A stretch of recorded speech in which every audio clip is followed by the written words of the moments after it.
आम आदमी के लिए इस बजट में मिला क्या है। जो आम बजट 2025 है वो संसद में पेश कर दिया है। नमस्कार, मैं प्रदीप परसवान। जैसा कि आपको मालूम है कि आज देश की वित्त मंत्री निर्मला सीतारमण ने संसद में वर्ष 2025 का आम बजट पेश कर दिया है। बतौर वित्त मंत्री निर्मला सीतारमण का यह 8वां बजट है। इस बजट को लेकर पक्ष और विपक्ष की तरफ से तरह तरह की प्रतिक्रियाएं अब सामने आने लगी है। पर इस आम बजट में जो कि आज संसद में पेश हुआ है, आम आदमी यानी आपको मिला क्या, इस पर एक नज़र सरसरी तौर पर डालते हैं। दरअसल जहां सत्ता पक्ष यानी भाजपा और उसके अलायंस आम बजट को हर व्यक्ति के लिए, आम जन के लिए और देश हित के लिए विकासोन्मुखी बजट बता रहे हैं, तो वहीं विपक्ष खासकर कांग्रेस, टीएमसी एवं अन्य जो विपक्षी दल है वो इस बजट को जन विरोधी, गरीब विरोधी, ग्रामीण विरोधी बता रहे हैं। पर आम आदमी के लिए इस बजट में मिला क्या है, यह आपके लिए जानना बेहद जरूरी है।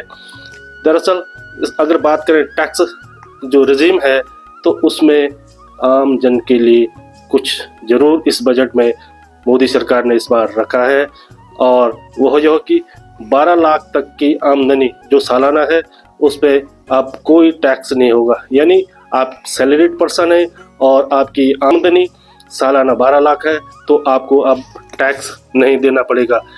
जबकि इसके अलावा जो टैक्स रिजीम बनाई गई है उसके लिए 4 से 8 लाख सालाना आय पर 5%, 8 से 12 लाख तक जो टैक्स होगा वो 10%, 12 से 16 लाख की जो सालाना आमदनी होगी उस पर टैक्स होगा 15%, और 16 से 20 लाख की जो सालाना आमदनी होगी उस पर टैक्स होगा 20%, और 20 से 24 लाख की जो सालाना इनकम होगी उस पर टैक्स होगा 25%, और 24 लाख से ज़्यादा की सालाना इनकम पर जो टैक्स होगा वो होगा 30%। यानी जो टैक्स रिजीम इस बार रखा गया है उसमें आम आदमी के लिए थोड़ा बहुत तो फायदा जरूर है।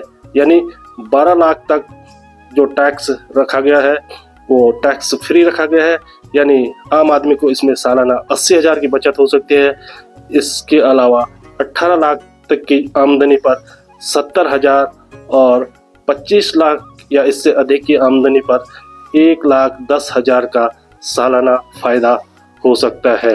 वित्त मंत्री निर्मला सीतारमण ने तकरीबन 1.25 घंटे तक अपना बजट भाषण संसद में दिया है, और आज का जो उनका बजट भाषण था उसमें मुख्य फोकस रहा जो नया टैक्स रिजीम है, यानी 12 लाख तक कोई टैक्स नहीं, और इसके अलावा बिहार राज्य यानी बिहार राज्य को लेकर भी खास घोषणाएं इस बजट में हुई है। जैसे मखाना बोर्ड बिहार में बनेगा, IIT बिहार पटना में छात्रावास बनेगा, हवाई अड्डों का विस्तार होगा।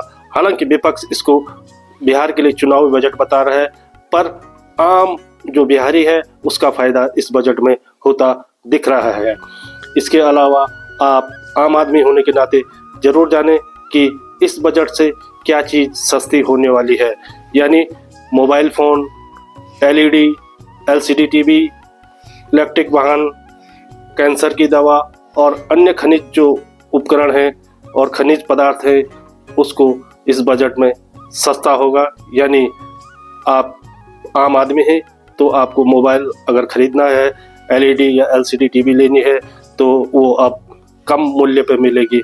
हालांकि इससे कुछ वस्तुएं महंगी भी इस बजट में हुई है। बहरहाल मोदी सरकार ने अपना बजट जो आम बजट 2025 है वो संसद में पेश कर दिया है, और आप खुद विश्लेषण कीजिएगा कि मोदी सरकार का यह बजट आपके लिए हित में है या आपके लिए नुकसानदायक।